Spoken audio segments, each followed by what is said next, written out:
Today, we expect to see body camera video of a shooting in Smoketown in which 2 LMPD officers and the suspect were hurt.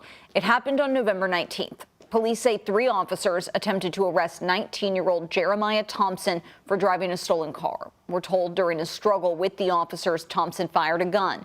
1 officer was shot in the hand and the other in the leg. Thompson was also shot. We'll hear more about the incident from Chief Paul Humphrey at 10:30 this morning. Look for the details online and on WHAS11 News at noon. You don't live there. From people living in Old Louisville last night after Metro Council's decision to table a potential ban on semi-trucks in the neighborhood. Residents claim heavy trucks rattle the foundation of their old homes and threaten the safety of walkers and bikers. WHAS11's Clarice Shaley and photojournalist Levi Hammer were at a meeting and explained why officials decided not to act.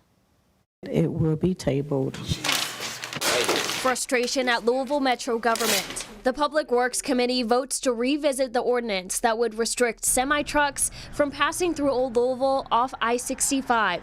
Residents say the big trucks not only rattle the foundations of their historic homes, but pose a safety threat. We've got damage on the side of our house where trucks have actually hit our house. Twice I have literally been almost hit.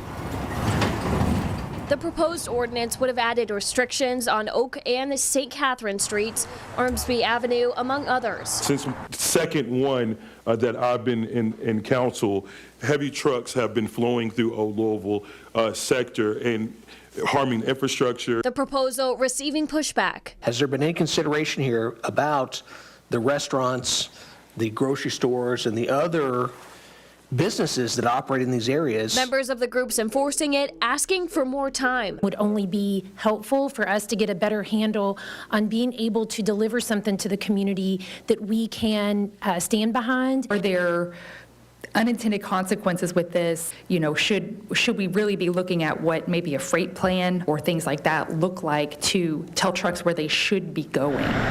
As semis continue to rattle Old Louisville, residents are left wondering what else to do. I'm at wit's end. You know, nobody's listening. Nobody cares. In Louisville, Clarice Shaley, WHAS 11 on your side.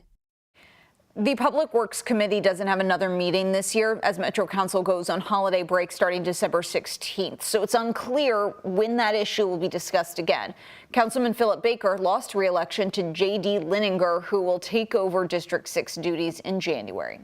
Meanwhile, the Kentucky Transportation Cabinet is tackling the issue of big trucks on the Clark Memorial Bridge by lowering weight limits. It made the change after a routine inspection revealed structural concerns in the form of deteriorating steel beams on the 94-year-old bridge. This is a precautionary measure, and it is safe for all travelers. The timeline for the repairs is not yet available. We still need to develop repair plans. So as soon as we have more information regarding those plans, we will plan to share that with the public. On average, the changes account for a 15% reduction in weight. However, the size of trucks driving along the old bridge isn't changing. Lanes on the 2nd Street Bridge are 10.5 feet wide. The average semi-truck is 8.5 feet wide, leaving less than a foot on each side. Engineers we spoke to said that was the minimum requirement to be legal. Right now, the Jackson County Sheriff's Department is investigating a deadly crash involving 3 teenagers. It happened around 6 Friday night on East State Road 258 outside Seymour. Police say a 19-year-old lost control of her car and crossed the center line, hitting 18-year-old Michael Carpenter. Carpenter died in the crash. Both teenagers in the other car were taken to the hospital but have since been released. The task force created to evaluate JCPS is asking for more time and to be extended into the new year. The bipartisan group, made up of lawmakers, community leaders, and parents, has met 10 times since March. Originally, it was supposed to present a plan at the end of this year. But Monday, the group told Senate leaders it needs more details before it makes any recommendations. The group says testimony from teachers, community members, and other state departments called for more funding for transportation and reductions in class size. They want more time to address those issues, as well as discipline and the search for a new JCPS superintendent. At last night's board meeting, we asked retiring Superintendent Dr. Marty Polio what he hopes the task force will tackle. For me, I continue to say the greatest needs in public education right now are staffing, especially when it comes to teachers, bus drivers, and student attendance. So any assistance that we get from the task force around that would be greatly appreciated. The task force was initially scheduled to wrap its work December 1st. There is no official word on how it would continue into 2025. There's a new network of digital kiosks all across downtown Louisville. They were unveiled yesterday by the Downtown Partnership.